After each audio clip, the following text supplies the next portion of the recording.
My mom, I would learn, my mom, Marcia, I would learn as I went to look for her at 25 years of age to find my biological family.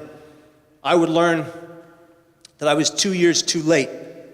She had been sober from hardcore drugs and alcohol for 7 years. And one day went back on drugs and walked right in front of a tow truck. She didn't lose her life there. She had an amputation and died a year later to the date of the amputation, but she died of mental illness and she died of suicide and she died of drugs. And as a kid, all I wanted, I prayed, I'm gonna grow up. I'm gonna grow up, I'm gonna find Marcia, I'm gonna hold her in my arms, I'm gonna tell her I love her, and if she never wants to see me again, it'll be a good day. But there was a silver lining. When I found what happened to my mom, I found I had a brother and a sister I didn't know I had. A half-brother and sister I didn't know I had. And this is how it transpired. A friend of mine found out that my biological mom and I shared the exact same year 2001 art class at City College. When I was walking into the class, my mother was walking out of the class, passing ships in the night. And I found out that I had a sister named Shika, and I got a phone number to my grandparents' house. My grandmother's name, biological name, Esperanza, Hope. I called that number. I left a message on that phone. The message went like this. Hello, Esperanza, this is Giovanni. I think Shika is my sister. Please call me. Would you call that guy? It was a rapid way I said it. I got a call back 2 years later. 2 years later, she calls me after seeing me on 2020 doing a suicide prevention symposium. And I got this call, and she said, is this Giovanni? And nobody called me that by my birth name. I said, yes, who is this? She said, it's Shika. I said, like Shika, my sister? She said, how many Shikas do you know? I said, I need to meet you right now. She said, hold on, I don't know you. I said, listen, I've been searching for you my entire life. Give me one shot, I won't let you down. If you don't like me, you never have to see me again. I met her at Starbucks at 14th and Ulloa. She came around the corner of Starbucks. I was half an hour early, walking around like some kind of goofball. The police officers around, they were like, what are you doing? Are you okay? Are you on drugs? I'm like, no, I'm just waiting for my sister. They were like, why? I was like, I never met her before. They're like, that doesn't make any sense. I'm like, can you just give me a minute? I'm adopted. Anyway, here we go. And that is when she walked around the corner, the uncanny resemblance of our mom. And she opened her arms, and she enveloped me in them, and she leaned in and she said, I love you. And it was like every dream I ever had as a kid just came true. I tell you that because I think it's important to paint this picture.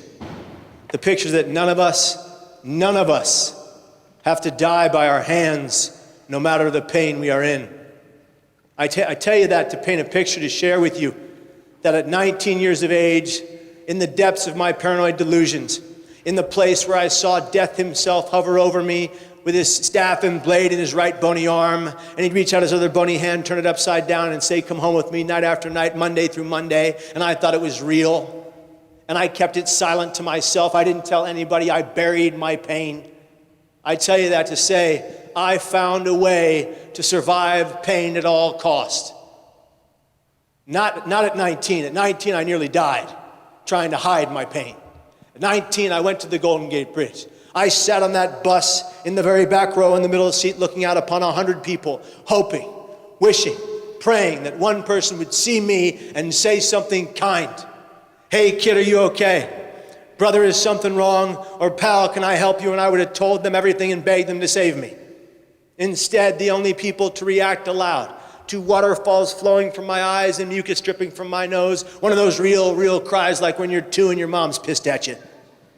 And I'm looking at these people, and I'm crying like a baby on a crowded bus filled with people, and the guy to my left says to the fellow next to him, while pointing at me with his thumb with a smile on his face, what the hell's wrong with that kid? And that's what's wrong with some of our society today. This innate human ability to see somebody, anybody, in the greatest lethal emotional pain they've ever experienced, but feel nothing for them but fear of them and apathy toward them, as if that's his or her problem, but it ain't mine. I disagree. I believe you would agree with me, my new friends, that if we are nothing else on this gorgeous planet, we are supposed to be one thing together, our brothers and sisters and individuals, keepers. We are not here for personal betterment or gain.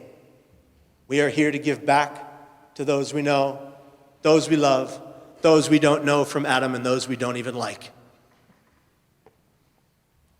I found myself at 19 devastated, destroyed, and lying to myself. Suicidal ideations are the greatest liars we know. They tell us we're useless. They tell us we have no value. They tell us we have to die. They're lying to you. You don't have to listen to them. You don't have to listen to the lies. Your brain is the single most powerful organ you wield. It is mostly on automatic mode. It controls everything. If you don't exercise it, it can destroy you as the strongest muscle you have. I didn't know that back then. I wish I knew back then what I know today, that my thoughts do not have to become my actions. Think about that for a moment.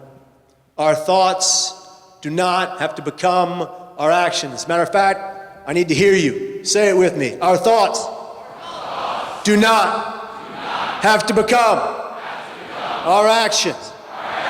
If all of your thoughts became your actions, how many of you would be in jail right now for road rage? Here it is. All right. If we can recognize in the face of suicidal crisis that our thoughts don't have to own, rule, or define our next action, we can always remain right here. I didn't know that back in the year 2000. I didn't know as I stood atop the Golden Gate Bridge walkway ready to end my life. I didn't know that I would destroy my family had I died. I didn't know that I would miss finding the love of my life and my very best friend, Margaret Hines. I didn't know that I would miss being the godfather to two god babies that are the most beautiful creatures on the face of the planet. They're 5 and 8 now, and they are a terror, and it is amazing. And I watched them be born. I would have missed that. I would have missed my dog, Max, who is a Shar-Pei. He's got those wrinkly folds that these fools in Hollywood are cosmetically removing like goofballs, and that's the best part about him. And he's got these folds and wrinkles, and every time I was depressed, Max would put his muzzle on my knee, and he would drool. Oh, it was disgusting. So much drool. And he only did that when I was depressed. He would become my emotional support animal. I would take him all over the world with me, and he'd be good on planes. Who here has a dog? My dog is better than yours. I'm just letting you know. May he rest in peace. It's okay, there's time. And so I would have missed so many key moments in this existence. Listen to me right here, right now. We are all going to die. That's a fact. We are human beings. It is inevitable, kind of like Thanos. Yeah, it's inevitable. Give yourself time plus hard work mentally for things to change. You deserve this life until your natural end. Suicide can never be the solution to your problem. It is the problem. Say that with me. I need you to mean it, and I need to hear you. Suicide is never the solution to my problem. It is the problem. I deserve this life until my natural end. I want you to think about all the babies that never make it past the womb. My wife, Margaret, and I know that pain all too well. Jack Ryan lived 8 weeks and no more. We'll never get to hold him in our arms. But he wasn't intended to be here in physical form. You all are, for the simple fact that I get the privilege to look into your eyes. I know you're supposed to be here.